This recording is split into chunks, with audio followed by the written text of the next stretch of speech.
We're really grateful to the Hardy Plant Society for their support of our project this year. They selected a project which was the interns planning and designing and then implementing their own project.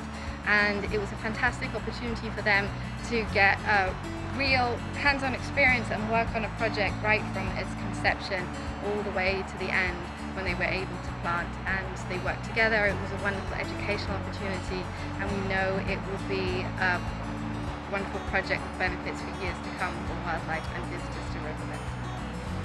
So the big project we have this summer is, usually the interns will choose a piece of land on the preserve that's usually overrun by, various invasive plants and species, and our project is to kind of incorporate native plants and to kind of revamp that area to provide some use to the preserve. So we chose this meadow right up on the hill. It's a very heavily trafficked area, so it's going to get a lot of visitors from the campers and volunteers and people who come here just to kind of enjoy the place. Very localized ecosystem in our meadow.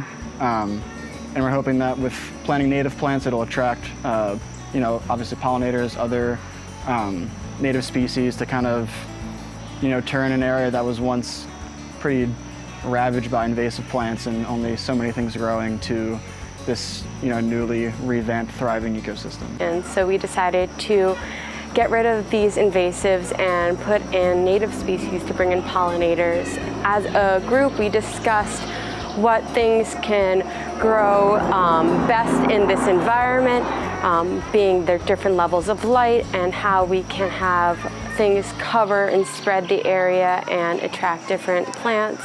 Being a highly trafficked area, we wanted to bring a conversation of how pollinators are being driven off, and also how we can bring in native species that are being threatened. So it's very important that this area is seen by all the visitors.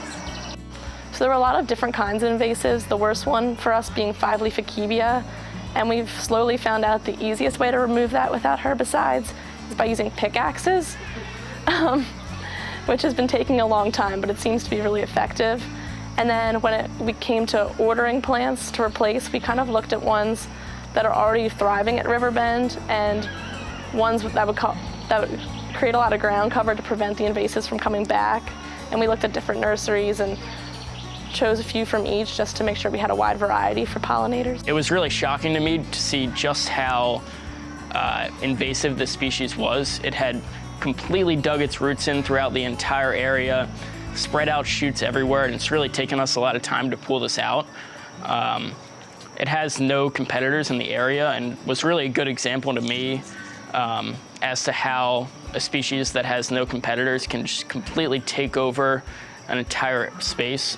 In the before pictures, you can just see the entire area is covered in this vine from ground level up to about the waist level. So when it comes to this planting project that we've been doing, we were lucky enough to receive the assistance of some of the campers pulling out stiltgrass, and they actually had a great time with it, which is just another reminder that helping the environment and clearing out invasive species is something that can be fun. It's not something that's meant to be like a burden to you or an activity that causes a lot of drain. It can be something that you can have a good time with.